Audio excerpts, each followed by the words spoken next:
கோட்டீஸ்வரர் முகேஷ் அம்பானியின் மகன் ஆனந்த் அம்பானி பாத யாத்திரை மேற்கொண்ட போது இறைச்சிக்காக கொண்டு செல்லப்பட்ட வேனை தடுத்து நிறுத்தி கோழிகளை மீட்ட வீடியோ சமூக வலைதளங்களில் வைரலாகி அனைவரையும் நெகிழ்ச்சி அடைய வைத்திருக்கிறது.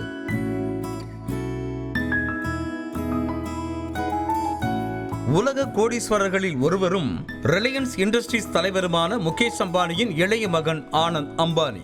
இவரது பிறந்த நாள் ஏப்ரல் 10ஆம் தேதி கொண்டாடப்பட உள்ளது. ஆனந்த் அம்பானி ஒவ்வொரு இரவும் 10-12 கிலோமீட்டர் தூரம் குஜராத் மாநிலம் ஜாம் நகரில் இருந்து துவாரகாவில் உள்ள துவாரகாதீஸ் கோவிலுக்கு சென்று சாமி தரிசனம் செய்வார். இதற்காக கடந்த 5 நாட்களாக இந்த பாத யாத்திரை பயணத்தை மேற்கொண்டு வருகிறார். இந்த நிலையில் அவர் தனது பாதுகாவலர்களுடன் பாத யாத்திரை மேற்கொண்ட போது அந்த வழியாக கோழிகளை ஏற்றிக்கொண்டு வேன் ஒன்று வந்து கொண்டிருந்தது.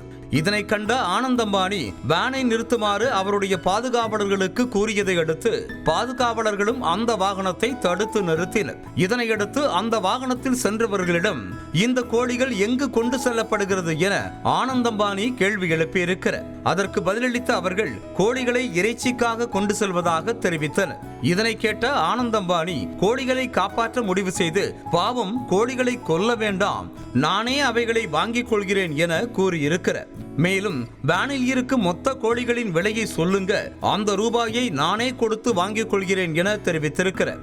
இதனையடுத்து அவர்கள் சொன்ன விலையை விட கூடுதலாக 1 மடங்கு விலையை கொடுத்து வேனில் இருந்த 250 கோழிகளையும் வாங்கிக் கொண்டார். இதனையடுத்து அவர் தனது பாதுகாவலர்களிடம் உடனடியாக பணத்தை கொடுத்து அனைத்து கோழிகளையும் சீக்கிரமாக வாங்கி வருமாறு கூறியிருக்கிறார். இதனையடுத்து கோழிகளை ஜாம் நகரில் புதிதாக தொடங்கப்பட்டிருக்கும் ஆனந்த் அம்பானியின் வந்தாரா பராமரிப்பு மையத்திற்கு கோழிகள் கொண்டு செல்லப்பட்ட நிலையில் அங்கு வைத்து கோழிகள் பராமரிக்கப்படுவதாகவும் அவர் தெரிவித்திருக்கிறார். இது தொடர்பான வீடியோ சமூக வலைதளங்களில் வைரலாகி வருகிறது. அந்த வீடியோவில் அவர் வேனில் இருந்த கோழி ஒன்றை வாங்கி அதை அரவணைக்கும் காட்சியும் பதிவாகி இருக்கிறது.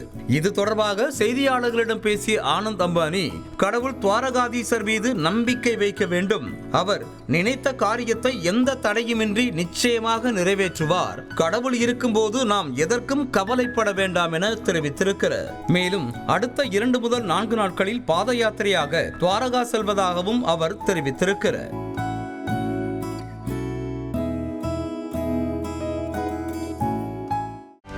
செய்திகளை உடனுக்குடனும் துல்லியமாகவும் தெரிந்து கொள்ள சப்ஸ்கிரைப் பண்ணுங்க.